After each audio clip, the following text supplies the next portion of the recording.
Sa panahon ngayon, anumang pagsubok sa hamon ng buhay, ay di na dapat pinapansin, ngitian na lang natin, magbaon tayo ng maraming ngiti. Maging positive sa lahat ng pagkakataon. Kapag mainit ang panahon, mag-swimming, ganun lang yon. Katulad ng grupong ito na mas piniling maging laging masaya.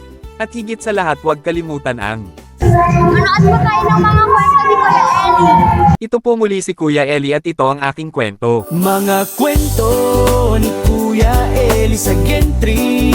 Sama-sama tayo sa mga pangyayari.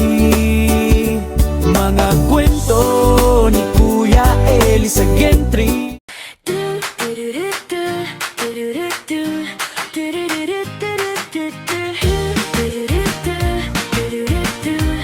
Pagpasok pa lang ay sinalubong na kami ng kaway at ngiti. Ready ang mga pagkain, thank you rin po kay Ma'am Lori at Sir Toteng. Pamilya at tropa sa Syempre may picture muna. Kumanta si Mamo at si Ate ay nagpapahid ng sunblock. swimming pool man. Namuti na si Ate ay nagpapahid pa rin ng sunblock. At nagpapahid pa rin.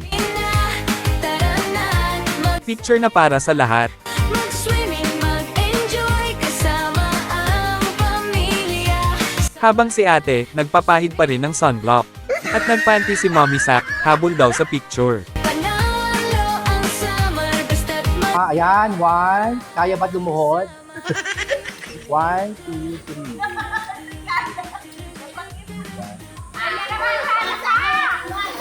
3. At syempre may kantahan at sayawan.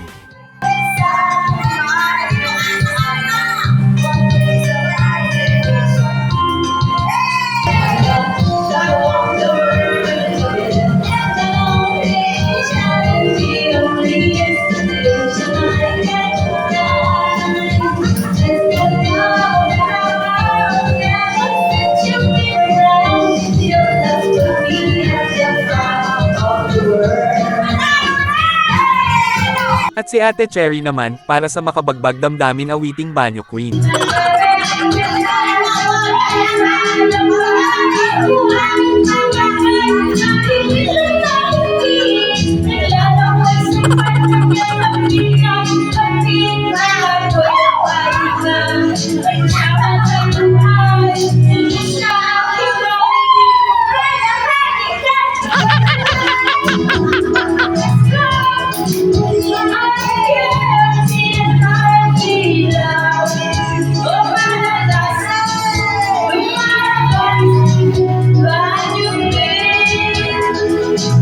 At nasundan ng spaghetti pababa.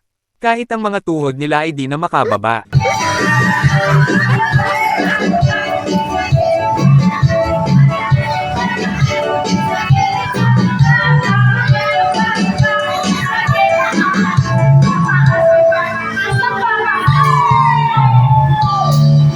Habang si Ate ay magpapahid muli ng sunblock. Pati ang mga nasa kabilang grupo ay nakipagkulitin na rin.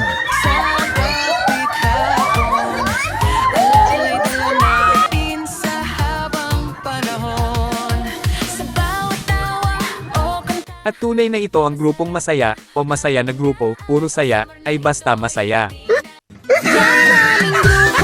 grupong masaya, sabay-sabay sumayaw ng Zumba o Cha-Cha, masayang samahan. Halina sa halina, siguradong enjoy ka sa grupong masaya. Saan man magpunta, ay ang saya-saya. Pag magkakasama, ay walang problema.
Shoutout sa grupong tunay na masaya. Shoutout kay Ma'am Lori at Sir Toteng. Shoutout kay Ate Samantha at Ate Isabel. Shoutout kay Ating Sunblock. Nasaan na ang sunblock ko? Shoutout sa Villa Kaylee. Thank you po sa pagpunta dito sa Villa Kylie. Sana po wag na kayong bumalik. Ito po muli si Kuya Eli, hanggang sa susunod na kwentuhan. Basta't huwag ka lang masyadong makulit. Ikaw ay tatamaan ng palo sa puwet. Yan At thank you po sa pagpunta dito sa Villa Kylie. Sana po makabalik po kayo. Thank you po.